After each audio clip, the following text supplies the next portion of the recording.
फडणवीस और अमित शाह में गुप्त मीटिंग, महाराष्ट्र में टूटा गठबंधन, कांग्रेस का बड़ा ऐलान, एनडीए में मची खलबली। बताऊंगी क्या है पूरी खबर, तो आखिर तक वीडियो में हमारे साथ बने रहे। नमस्कार, मैं हूं आपके साथ अदिति और आप 4 PM देख रहे हैं। दोस्तों, देवेंद्र फडणवीस और अमित शाह की अभी गुप्त मीटिंग चल रही है। एक हाई लेवल मीटिंग को अरेंज किया गया है, जिसमें महाराष्ट्र चुनाव से पहले महाविकास अघाड़ी में टूट, कांग्रेस और उद्धव ठाकरे की सरकार, या सरकार नहीं कहेंगे, पार्टी के भीतर, गठबंधन के भीतर जो टूट मची है, जिसका ऐलान कांग्रेस ने कर दिया, उसे लेकर के अब फडणवीस और शाह परेशान नजर आ रहे हैं। क्योंकि अगर महाविकास अघाड़ी में टूट देखी गई है, तो वो टूट एनडीए में भी देखी जाएगी। दरअसल क्यों एनडीए में बवाल मचा महाविकास अघाड़ी के टूट के चलते, बताऊंगी। दोस्तों, अगले महीने मुंबई में महानगर पालिका यानी म्यूनिसिपल कॉर्पोरेशन का चुनाव होना है, और यकीन मानिए ये म्यूनिसिपल कॉर्पोरेशन का चुनाव मुंबई में, बॉम्बे में बहुत महत्वपूर्ण है। तकरीबन 3 साल की देरी से बीएमसी का चुनाव होने जा रहा है। ये किसी असेंबली चुनाव से कम नहीं है, बहुत इंपॉर्टेंट इलेक्शन है। इससे पहले ही विपक्षी खेमे से बड़ी फूट की खबर निकल के आई। कांग्रेस के ऐलान से राजनीतिक उथल-पुथल का आलम है, और इस उथल-पुथल ने एनडीए खेमे की टेंशन बढ़ा दी है। कांग्रेस ने उद्धव ठाकरे की शिवसेना के साथ मिलकर के चुनाव लड़ने से इनकार कर दिया है। पार्टी ने कहा कि बीएमसी इलेक्शन में वो शिवसेना यूबीटी के साथ, यानी उद्धव ठाकरे गुट के साथ गठबंधन नहीं करने जा रही। पार्टी ने साफ किया कि वो बीएमसी चुनाव में उद्धव ठाकरे की शिवसेना के साथ कोई गठबंधन नहीं करेगी। हालांकि यह फैसला राज्य के 28 अन्य नगर निकाय चुनावों पर लागू नहीं होगा। ये अभी बीएमसी इलेक्शन के लिए है। कांग्रेस इस ऐलान के बाद एक बार फिर से बाकी, या फिर आप कह सकते हैं कि सबकी नजरें जो है, मतलब कांग्रेस ने ऐलान किया, अब इस महाविकास अघाड़ी में सिर्फ उद्धव ठाकरे या कांग्रेस नहीं है, शरद पवार की एनसीपी भी शामिल है। अब सबकी नजर जो है वो शरद पवार पर टिकी हुई है। शरद पवार का अगला कदम क्या होगा, कांग्रेस क्या करने वाली है, इसे लेकर के कयासबाजी का दौर शुरू हो गया है। ये तो मैं महाविकास अघाड़ी की बात कर रही हूँ, लेकिन महाविकास अघाड़ी में टूट, उससे एनडीए को क्या मतलब दोस्तों? इसके चलते एनडीए में भी टूट की पूरी संभावना है। दरअसल महाराष्ट्र कांग्रेस के प्रभारी रमेश चेन्निथाले ने मुंबई में स्थानीय पार्टी पदाधिकारियों के साथ बैठक के बाद ये घोषणा कर दी है। उन्होंने कहा कि बीएमसी चुनाव में कांग्रेस अपने दम पर या समान विचारधारा वाली पार्टियों के साथ चुनाव लड़ेगी। इसके तहत कांग्रेस प्रकाश अंबेडकर के नेतृत्व वाली वंचित बहुजन अघाड़ी जैसी पार्टियों का साथ लेने की कोशिश करेगी। मुंबई कांग्रेस अध्यक्ष वर्षा गायकवाड़ ने मीडिया से बात करते हुए साफ किया कि बीएमसी चुनाव में हम भाजपा और शिवसेना यूबीटी यानी उद्धव ठाकरे की शिवसेना दोनों के खिलाफ चुनाव लड़ेंगे।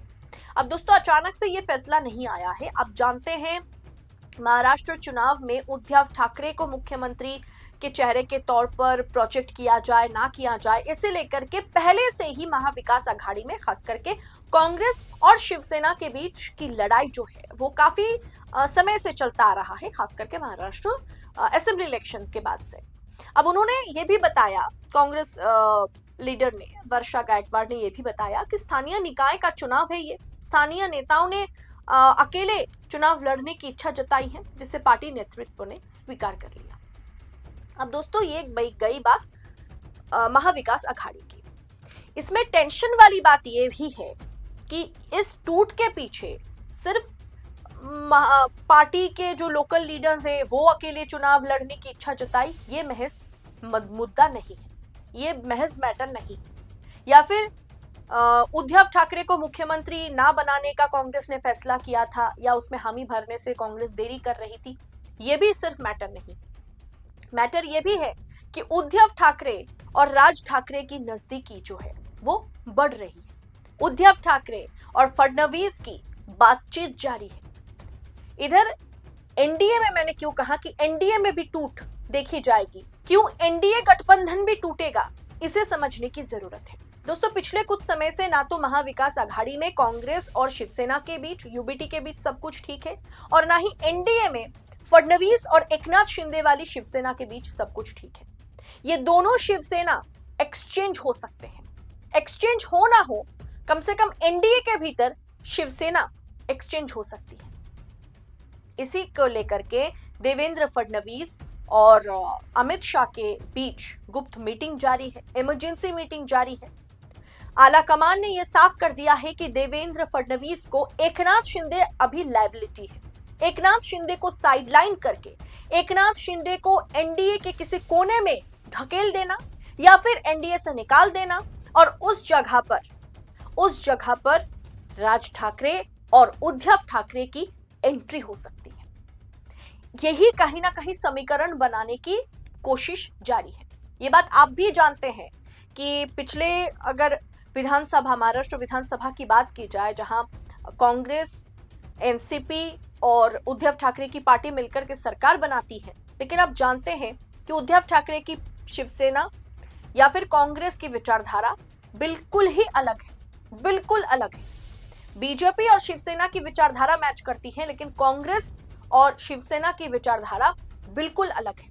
उसके बावजूद भी ये गठबंधन काफी समय से चलता आ रहा है, लेकिन अभी ये जो खिटपिट है, ये जो खींचातानी है, इस बीच इसका फायदा एनडीए उठाएगा। एनडीए यहां से उद्धव ठाकरे की एंट्री एनडीए में कराना चाहते हैं और एग्जिट एकनाथ शिंदे की हो सकती है।